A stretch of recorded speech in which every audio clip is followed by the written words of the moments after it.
In the VA system itself, give veterans more options, especially if they live far from a Veterans Administration facility, and try to get the bureaucracy, the red tape cut, so that the veteran can actually get the care that they've earned and that they deserve in a more timely manner. So it's a long process, unfortunately. In fact, after we gave the secretary that authority and he fired somebody, a federal court said that that law was unconstitutional because it didn't give that person due process. So now we've got to go back and try to fix it again. But I would think, before the current VA secretary, Bob McDonald, the VA secretary was then General Mesquite, who was the former chief of staff of the Army. And I could not believe that the former chief of staff of the Army, if he didn't like what one of his officers was doing, he'd walk in and say, pack up your stuff, get out, you're done. Couldn't do that in the VA system. He was hamstrung, and unfortunately he wound up becoming a scapegoat. And then they brought in Secretary McDonald. I'd like to follow up on that VA question because I'm eligible for the VA healthcare system as a veteran, and as a female I refuse to use it. I pay for my own insurance through other avenues. I would just prefer you privatize the entire thing, and even that part that they authorized us to have. That is such a hassle. It is just way too much bureaucracy, way too much rigmarole, and I don't even bother using it. And I could get all my health care free. I refuse. Well, it goes back to the question, the bureaucracy of the VA system is the issue. Now, there are certain things that the VA has a level of expertise in because of the injury or the condition is truly related to military service. When you think about folks that have brain trauma, PTSD, multiple amputations, the VA has a significant amount of expertise in taking care of those patients. And they need to continue to be able to take care of those patients. But that's why we looked at the Veterans Choice Program and say, look, we've got to fix the bureaucracy. And if there's a way for a veteran to get care, if they've got let's say, a routine high blood pressure check that they have to go back for every 90 days to get there's no reason that they've got to travel from here to Pecos to the hospital. Why couldn't they go see a doctor in their community? So those are the kinds of things that we need to look at. Give veterans more choice in getting care in their communities, realizing that the VA system itself, though, does serve a critically important purpose, especially in taking care of those things where they have the expertise in taking care of veterans in combat trauma. Yes, sir.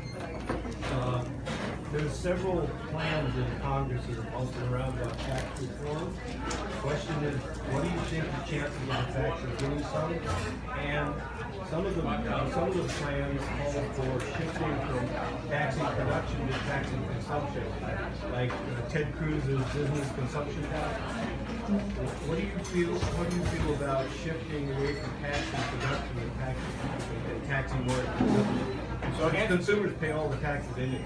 The answer to the first question is, I don't think we'll see tax reform by the end of this year, obviously, because of what the calendar looks like for the rest of the year. However, our conference just put out a blueprint for the future called A Better Way.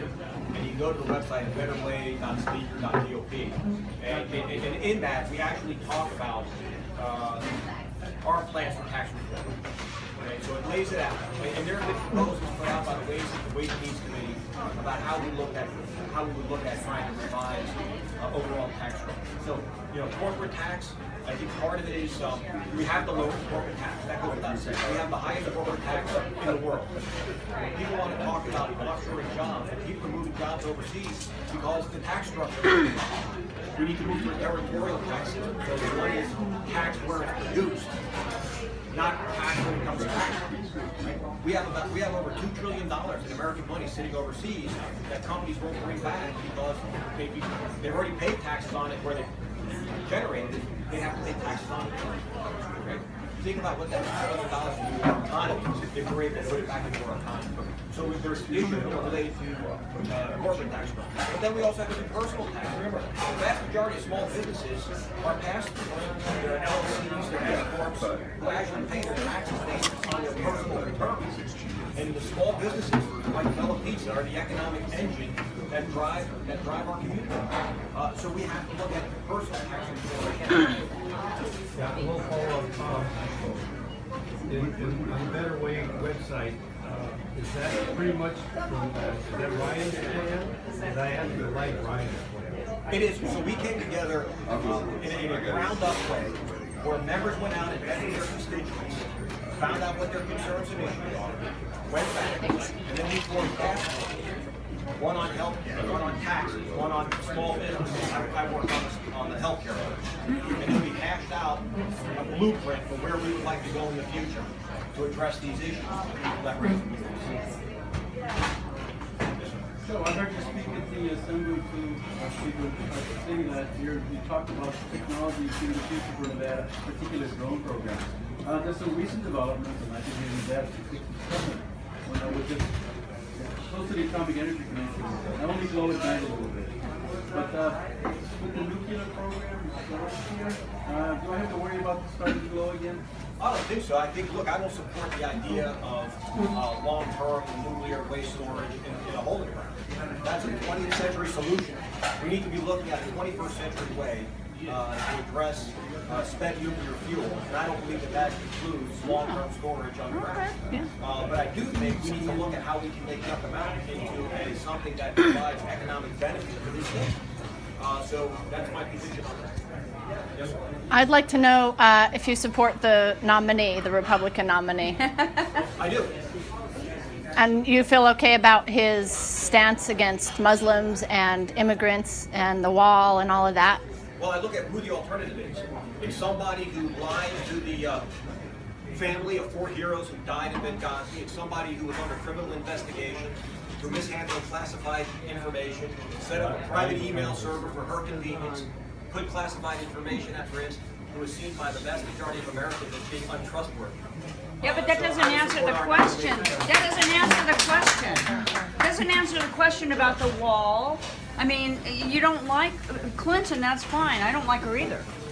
But it doesn't answer her question. Well, I don't think that all because you don't agree with somebody 80% of the time or 20% of the time doesn't mean that they don't have a position that you can work with. Look, I don't agree with how he talks about women, how he talks about minorities. Look, my wife is here. If he wants to earn my wife's vote, he needs to figure out how to talk.